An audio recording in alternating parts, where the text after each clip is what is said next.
நம்ம நாட்டோட தேசிய கீதத்தை எழுதியவர் யார் தெரியுமா? நம்ம நாட்டோட தேசிய கீதத்தை எழுதியவர் ரவீந்திரநாத் தாகூர். ரவீந்திரநாத் தாகூர் அவர் தான் ஜனகண மன அதிநாயக ஜெயங்கிற பாட்டை எழுதினவர். அவர் லண்டன் போறாரு. லண்டன் போனா 5 வயதுக்கு உட்பட்ட சிறார்கள் படிக்கிற பள்ளிக்கூடத்துக்கு போறார். 5 வயது படிக்கிற சிறார்கள் பள்ளிக்கூடம், சின்ன பிள்ளைய படிக்கிற பள்ளிக்கூடத்துக்கு போறாரு. அங்க போய் மாணவர்களை பார்த்து ஒரு கேள்வி கேட்டார். மாணவர்களே, என் சட்டப்பையில் ஒரு பேனா வைத்திருக்கிறேன், வாங்கியது 5 ரூபாய்க்கு, 10 ரூபாய்க்கு நான் வித்தா எனக்கு என்ன கிடைக்கும்னு கேட்டார். 5 ரூபாய்க்கு பேனா வாங்கினேன், 10 ரூபாய்க்கு வித்தா என்ன கிடைக்கும்னாரு. பிள்ளைய மொத்தமா சொன்னிச்சுக்கலாம், லண்டன் மாணவர்கள் உங்களுக்கு 6 மாதம் எங்க நாட்டில் சிறை தண்டனை கொடுப்பாங்கன்னுச்சான். மனசாட்சியோட யோசிச்சு பாருங்க. 5 ரூபாய்க்கு வாங்கின பேனாவை 10 ரூபாய்க்கு வித்தா நம்ம லாபம் தான் கிடைக்கும்னு சொல்லுவோம். ஆமா. ஆனா அந்த பிள்ளை என்ன சொன்னாங்க? 6 மாதம் சிறை தண்டனை கிடைக்கும் என்றார்கள். அப்ப வாங்கிய விலையை விட கூடுதலாக விற்கிறது அது தப்பு, அது தவறு என்பதை உணர்த்தி சொல்லி கொடுத்துருக்காங்க பாட புத்தகத்துல. இங்க அப்படியா இருக்கு பாட புத்தகத்துல? இங்கே அப்படியா சொல்லி கொடுத்துருக்குறோம். அதனால தான் மாணவர்களும் சரி ஆசிரியர்களுக்கு இந்த ஒற்றுமை எவ்வளவு விரிசடைஞ்சு போய்கிட்டு இருக்கு. எந்த பிள்ளையும் யாரும் எதுவும் கேட்க முடியல, அப்பா அம்மாவே பேச முடியல, அந்த அளவுக்கு மாறிட்டோம். இந்த மாற்றம் மிக ஆபத்தானது என்பதை என் அறிவில் சிறந்த பெரியோர்கள் சிந்தித்து பார்க்க வேண்டும். நல்ல பிள்ளை, எந்த குழந்தை நல்ல குழந்தை தான் மண்ணில் பிறக்கையிலே அவர் நல்லவராவது தீயவராவதும் அன்னை வளர்ப்பினிலே என்ற ஒரு கதை இருக்கு. தாயப்பழ புள்ள நூலை போல சேலை, மண்ணு எப்படியோ அப்படித்தான் வளரக்கூடிய பயிரோட தரம் இருக்கும். நல்ல பிள்ளைங்கிறத அவருடைய நடவுடை பாவனை காட்டிவிடும் என்பதை உணர்ந்து நாளைய தலைமுறைக்கு நல்ல கதைகளையும் நல்ல உதாரணங்களையும் சொல்லி வளர்ப்போம். நாளைய தலைமுறை பண்பட்டவர்களாக ஆக்குவோம். ஆகினாலே இடத்தின் சிறப்பை பார்க்கின்ற பொழுது இந்த சுபதினம் அழகான ஒரு மேடை, அது முதல் மேடையாக அமைந்திருக்கிறது நம்ம எல்லோருக்கும். அப்படி இந்த சுபதினத்தை வருஷம் பூரா எல்லாரும் கொண்டாடணும். எல்லாருக்கும் ஒரு சுபதினம் வருது. அந்த சுபதினத்தை எல்லோரும் கொண்டாடும் பொழுது அனைவருக்கு இன்பம் விளையும் என்ற நல்ல எண்ணத்தோடு ஆண்டுக்கு ஆண்டு தேதிக்கு தேதி 1000 இருக்குது சுபதினம். அடுத்தவர் நலத்தை நினைப்பவர் தமக்கு ஆயுள் முழுவதும் சுபதினம்.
சிறப்பை பார்க்கின்ற பொழுது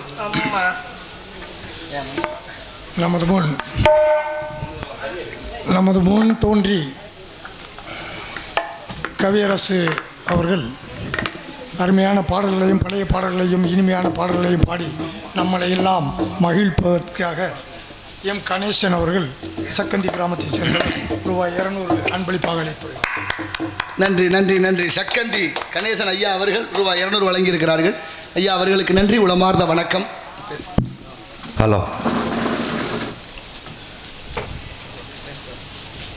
வீரமங்கை வேலு நாச்சியார் அவருடைய தாயார் பிறந்த சக்கந்தி மண்ணில் அவருடைய தாயார் முத்தத்தாள் நாச்சியார் அவருடைய தாயார் பிறந்த மண்ணில் பாளையப்பட்டு ஜமீன்தார் அவர்கள் சார்பாக இந்நாளில் பொதுமக்களுக்கும் இளைஞர்களுக்கும் நல்ல அறிவுரைகளை எடுத்து கூறிக்கொண்டிருக்கும் எனது அப்பா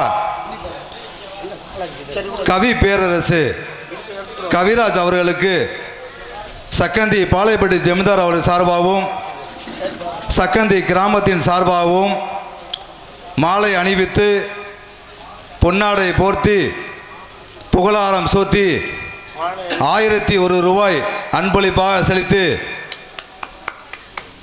வரும் 6 மாத காலங்களில் மறுபடியும் சக்கந்தி கிராமத்துக்கு நீங்கள் வந்து எங்களுக்கு மீண்டும் எங்களுடைய பொதுமக்களுக்கும் இளைஞர்களுக்கும் அறிவுரைகளை எடுத்து சொல்லுமாறு வேண்டி விரும்பி சக்கந்தி கிராமத்தின் சார்பாக கேட்டுக்கொண்டு நன்றியை தெரிவித்துக் கொள்கின்றேன்.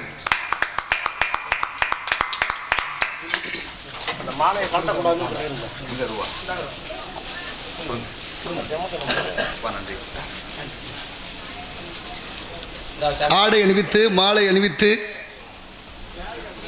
பணமும் குடித்து என்னை புகழாரம் சூட்டிய மரியாதைக்குரிய சக்கந்தி கிராமத்தார்கள் பெரியோர்கள் அனைவருக்கும் நன்றியும் உளமார்ந்த வணக்கமும். மட்டாகுளம் கிராமத்தின் தேவர் பேரவையின் சார்பாக இந்த 500 ரூபாயை கவி சக்கரவர்த்தி கவி பேரரசு அவர்களுக்கு நன்கொடை.